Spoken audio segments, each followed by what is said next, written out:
una inversión aproximada extra de 17 millones de quetzales.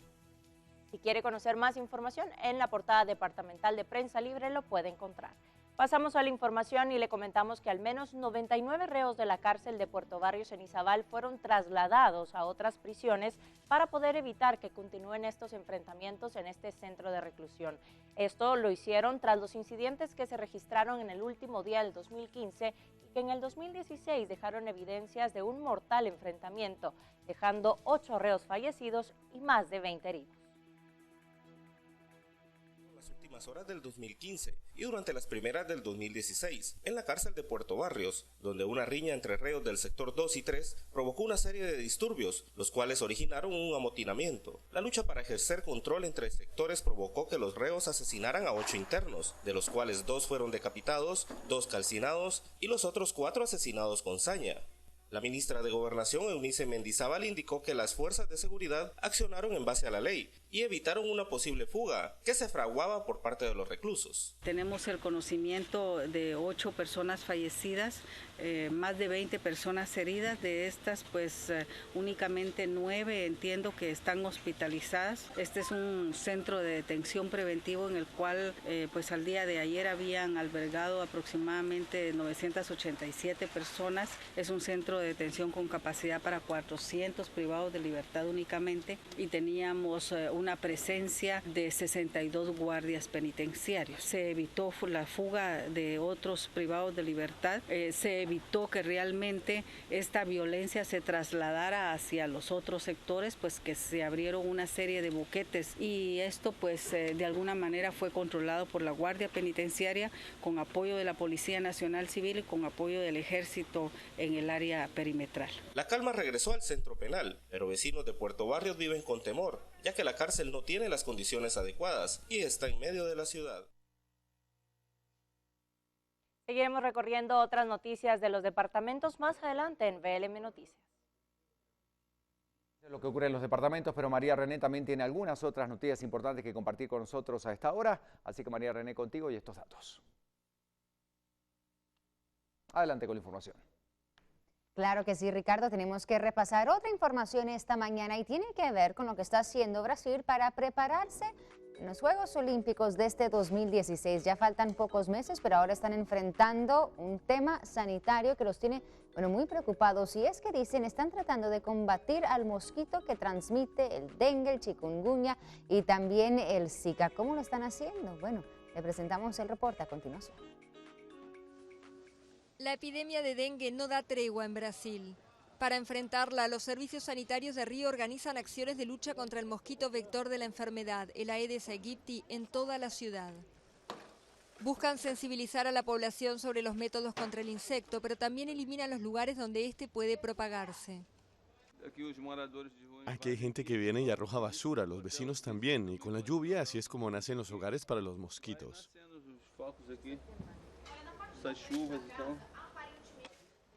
Según la alcaldía de Río, en 2015 los casos de dengue aumentaron 550%. Si hay agua estancada, si el mosquito entra en contacto, en media hora la larva ya nace, y en un máximo de 10 días el mosquito ya es adulto. Entonces, en 30 días de fase adulta puede multiplicarse y causar una epidemia. Brasil se convirtió en el tercer país del mundo en aprobar una vacuna contra el dengue, enfermedad que afectó a más de 1,5 millones de personas y causó 839 muertes en la nación sudamericana. El dengue es una enfermedad febril transmitida por el mosquito Aedes aegypti, el mismo que propaga el Zika y el chikungunya. Según la Organización Mundial de la Salud, afecta a unos 50 millones de personas cada año. Bueno, y cambiando de tema, también tenemos que hablar de una nota un poco curiosa. Esto está ocurriendo en Estados Unidos, en el camino, dicen, del río Potomac, un lugar conocido como Mallows Bay. Ahí se alberga un cementerio que guarda un gran tesoro, un tesoro que muy pronto podría ser declarado santuario nacional marino.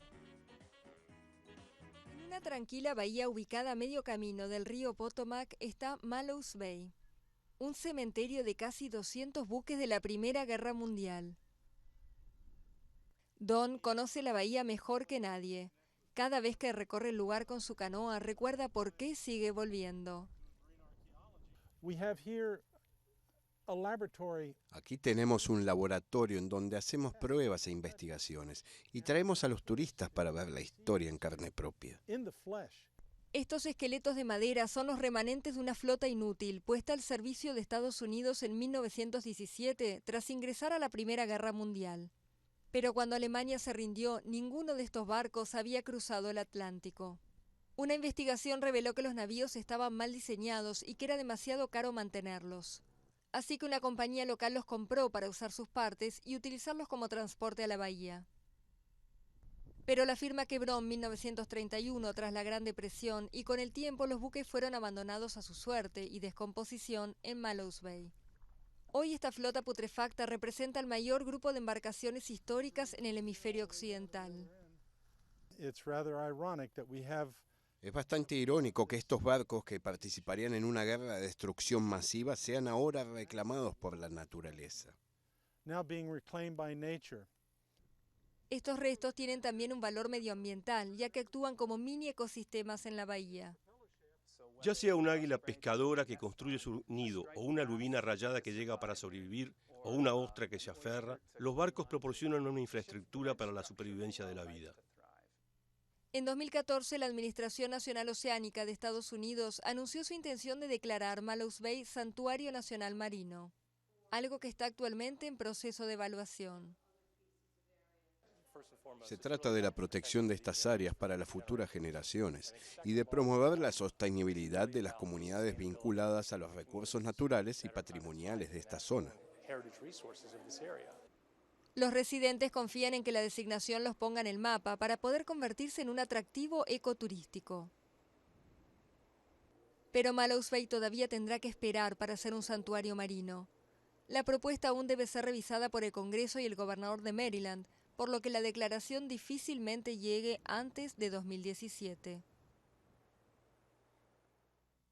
Y así entonces concluimos este bloque de las noticias también curiosas, lo que pasa en el mundo, y seguimos nosotros hablando de más esta mañana.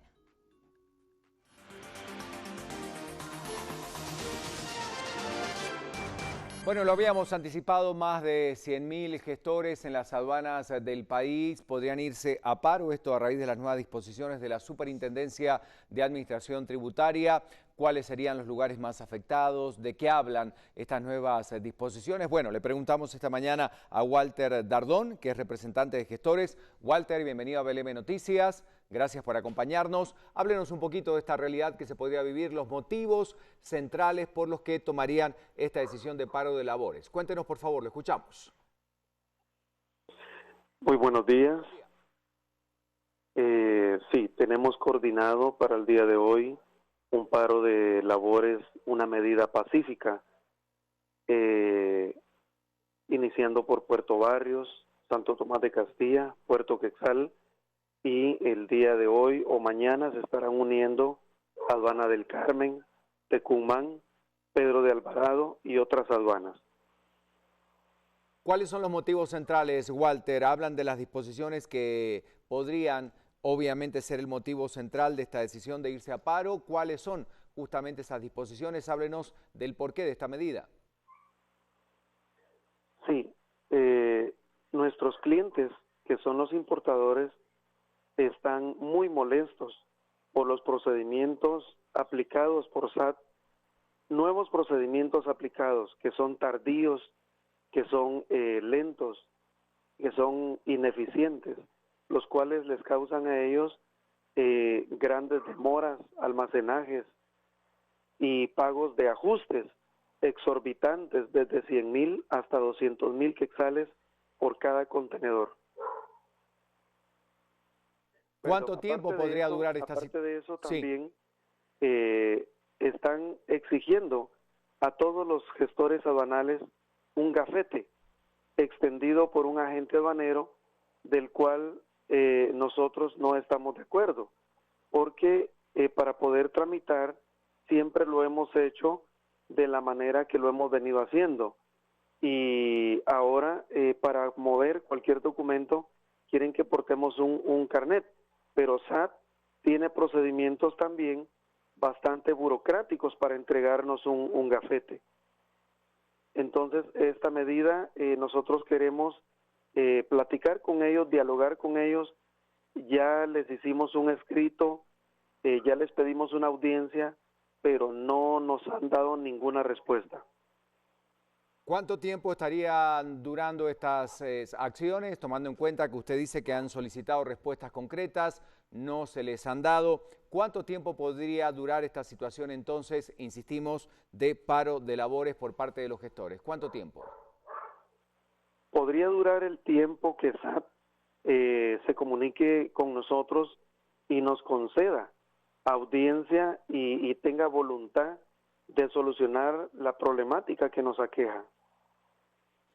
Muchas gracias, Walter Dardón, representante de gestores. Reiteramos la información, más de 100.000 gestores de todos los puertos del país, de acuerdo a la información, serían a paro debido a nuevas disposiciones de la Superintendencia de Administración Tributaria. Así que a tomarlo en cuenta, ellos están solicitando respuestas concretas a estas peticiones que están realizando, pero en la medida en que no las reciban, pues continuaría esta situación, así que hay que tomarlo en cuenta. Hablamos con un representante de los gestores que nos hablaba de esta medida que arranca a partir de esta mañana. Exacto, paralizando esas labores y veremos más adelante, claro, dándole seguimiento a esta noticia, cómo podría afectar entonces también todas esas transacciones que se dan en las aduanas de nuestro país. Pero seguimos con más esta mañana. Vamos con los titulares a esta hora del día. Si usted acaba de levantarse, le contamos algunos datos interesantes de Guatemala y el mundo. El año 2015 finaliza con una disminución de emergencias, a diferencia de la semana navideña. Aún así, en estos días de descanso del 2016, más de 1.993 llamadas para atención de emergencias fueron registradas por los cuerpos de socorro, finalizando la alerta amarilla a causa de las festividades. Inician las capturas de personas que se encuentran de manera ilegal en Estados Unidos y que llegaron en las oleadas del 2014. El gobierno estadounidense y el Consejo Nacional para la Atención al Migrante afirman que no se tratan de redadas. Los operativos continúan. Ante esta situación en alerta se encuentran las organizaciones a favor de migrantes. Más de 10 denuncias de connacionales por supuestos intentos de engaño han sido recibidos solo en la ciudad de Rhode Island. Comité del Migrante en Acción recomiendan no abrir la puerta a autoridades migratorias ni tampoco firmar ningún documento. Y inicia el 2016 y con ello comienza la temporada de regreso a clases. Desde hoy se espera que cientos de padres acudan a diferentes almacenes y librerías en búsqueda de surtir la lista de útiles e insumos para estudiantes previo al inicio del ciclo escolar. En otros temas, este año también registra ya las primeras víctimas mortales de las extorsiones al sector del transporte público. Un piloto de mototaxi y un piloto de microbús son las primeras bajas en este 2016 ante un flagelo de extorsiones que continúa imparable. Vamos a noticias internacionales. Tensión en Oriente Medio. Irán y Arabia Saudí rompen relaciones diplomáticas luego de la ejecución de un dirigente chiita a manos del gobierno saudí. Las revueltas y protestas de indignación no cesan. Y continúan las investigaciones por parte de las autoridades de Dubái tras el siniestro que consumió un prestigioso hotel de 63 niveles. El incidente dejó 16 heridos en la 18ª torre más alta de ese lugar. Es la información que tenemos a esta hora de la mañana, pero vamos a repasar también algunos de los acontecimientos más importantes que están ocurriendo en el mundo en estos momentos. Vamos a iniciar a ver lo que ocurre entonces a través de estas portadas. Alejandro y las portadas del mundo, adelante.